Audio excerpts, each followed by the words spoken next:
मुझे अभी एक प्रसंग याद आ गया। एक बार एक राजा कला के बड़े शौकीन थे।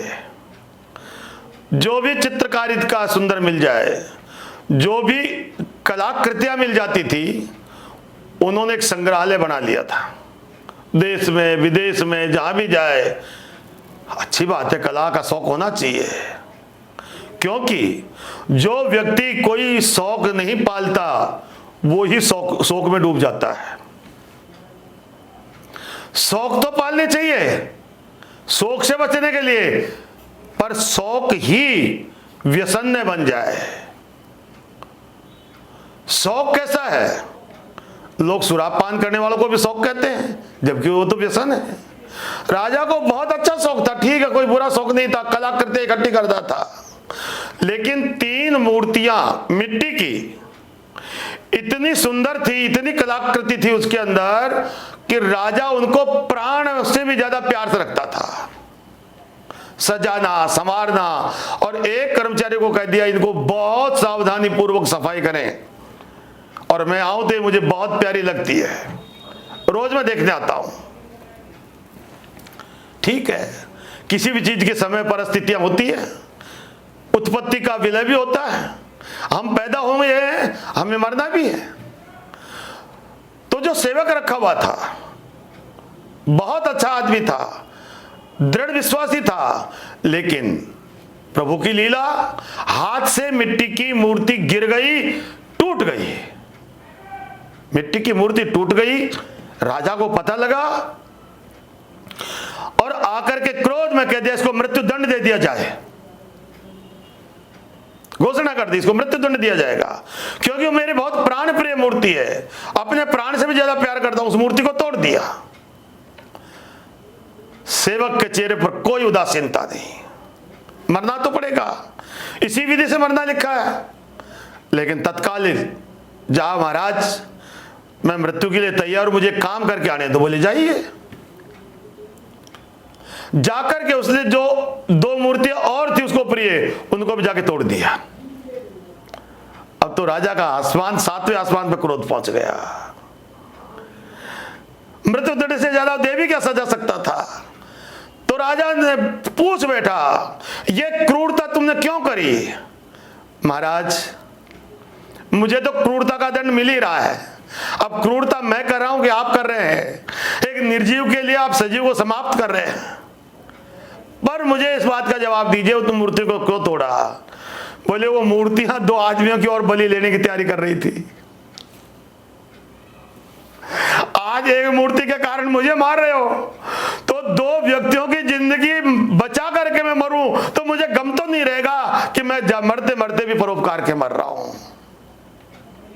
राजा की आंखें खुल गई। तुम साधारण व्यक्ति नहीं हो। बोले न्याय नहीं है। न्याय कौन कर सकता है? बोले 3 व्यक्ति न्याय करवा देते हैं।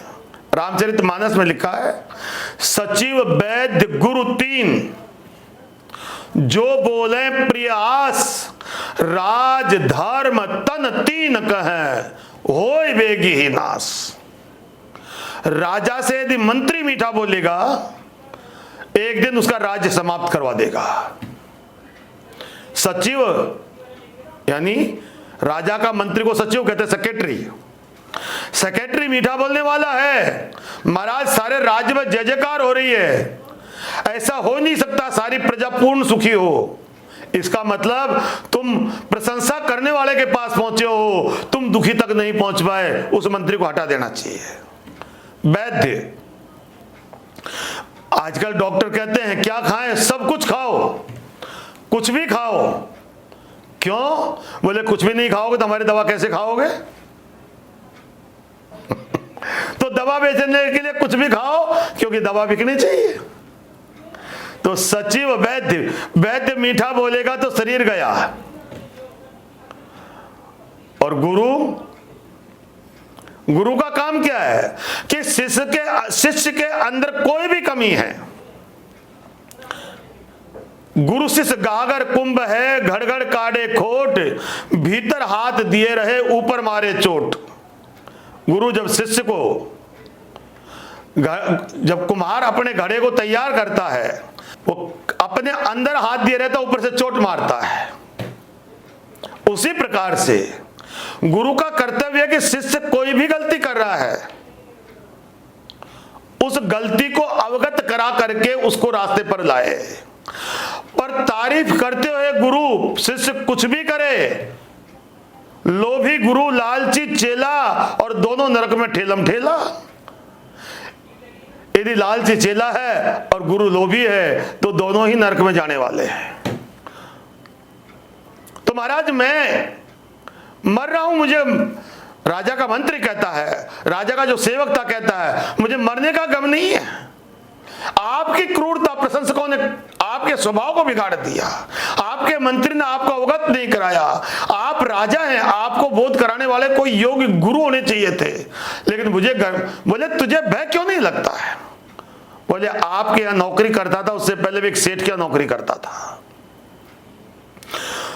तो सेठ का स्वभाव था कि जरा सी भी परिस्थिति आ जाए तो भगवान को गाली देता था, भगवान को निरंतर कोसता रहता था। तो एक बार क्या हुआ, सेठ जी ककड़ी खा रहे थे, तो ककड़ी उनको बहुत कड़वी लगी। ककड़ी मैंने लाके दी थी, ककड़ी बहुत कड़वी लगी, तो ककड़ी उठा करके सेठ जी ने कहा, ये ककड़ी खाइए। तो ककड़ी जब मुझे दी गई तो मैं ककड़ी को बहुत आनंद पूर्वक खाता रहा और चेहरे पर कोई हाव भाव व्यक्त नहीं किया। सेठ ने पूछा, इतनी कड़वी ककड़ी है ये, तू खाते खा कैसे गया? तो सेठ से वो व्यक्ति कहता है, महाराज सेठ जी, आपके हाथ से मैंने हजारों बार बहुत मिष्टान खाया, हजारों बार स्वादिष्ट भोजन करा, आज जिंदगी में पहली बार कड़वी ककड़ी दी तो मैं मुंह क्यों चिढ़ाऊं? कहना क्या चाहते हो? बोले आप भगवान को कोसते हो, आपको भगवान ने इतना बड़ा सेठ बनाया, इतना ऐश्वर्य का मालिक बनाया, लेकिन सब कुछ भगवान ने दे दिया। कभी न कभी अव्यवस्था भी दी जाती है, वो भगवान सुधारने के लिए देता है। जिस भगवान ने इतने अनंत सुखों की हमें तृप्ति कर दी है, कभी कभी विषम काल आ जाए तो जैसे मैंने ककड़ी को आराम से खा लिया, उसी प्रकार से उस विषम टाइम को आप स्वीकार कर लो। और ये मैंने सेठ जी को कहा, और सेठ जी ने मेरे से कहा, आज के बाद मैं भगवान को कभी नहीं कोसूंगा। मैंने सोचा कि एक व्यक्ति का ठाकुर जी ने उद्धार करवा दिया, अब मुझे किसी बड़े श्रेष्ठ व्यक्ति का उद्धार करना चाहिए, और या तो उसका उद्धार होगा या मेरा पतन न हो जाए। मैं आपकी सेवा में आ गया, क्योंकि मुझे आपके राज कार्य का पता लगा था कि आपके प्रशंसकों ने आपकी बुद्धि को प्रभावित कर लिया है। भले ही मुझे मृत्यु मिल जाए कोई परवाह नहीं, महाराज मैंने एक निर्जीव मूर्ति को टूट जानबूझ के ही तोड़ा था, क्योंकि इसके अतिरिक्त मुझे रास्ते पर लाने के लिए, रास्ते को राजा को नहीं लाएंगे तो प्रजा का जीवन कैसे चल पाएगा? आप देश के पालक हैं, आप भूपति हैं, आप भूमि के स्वामी हैं, आपका पतन ही प्रजा का बर्बादी का कारण न बन जाए। मैंने जानबूझ के एक मूर्ति तोड़ी थी, मुझे पता कि आप मुझे मृत्यु दंड दे सकते हैं, और वो आपने दे दिया, लेकिन मरते समय दो व्यक्ति न मरे, इसके कारण से मैंने दो मूर्ति तोड़ दी। अब मुझे सहर्ष आनंद है कि मैं मरने से पूर्व दो जिंदगी बचा के मर रहा हूं, आप मुझे फांसी दे दीजिए। राजा की आंखें खुल गई और राजा ने कह दिया, एक साधारण व्यक्ति नौकर भी किसी की जिंदगी बचा सकता है, तो मैं अन्याय पूर्वक किसी का वध नहीं करूंगा, और मैं भी सत्संग में लग करके जन कल्याण की भावना से जीवन चलाऊंगा। क्योंकि राजा ही गलती करेगा तो प्रजा स्वाभाविक करेगी। एक बड़ा आदमी सबका प्रेरक होता है, एक जो जिसको सब देखते हैं उसको बहुत सावधानी से चलना चाहिए। घर का हेड ऑफ द फैमिली गलती करेगा तो बच्चे भी गलती करना सीख जाएंगे। इसलिए बड़ा बनने के लिए उसको बहुत बड़ा तप करना पड़ता है, सावधानी से बोलना पड़ता है, सावधानी से चलना पड़ता है, विचार पूर्वक निर्णय लेना पड़ता है, क्योंकि बड़े ऐसे ही नहीं हो जाते। सावधानी पूर्वक जीवन चलाएंगे, परहित की भावना से चलाएंगे, सभी का कल्याण होगा। इसी प्रकार से हमें प्रेरणा लेते हुए जीवन चलाना है। जय श्री राम।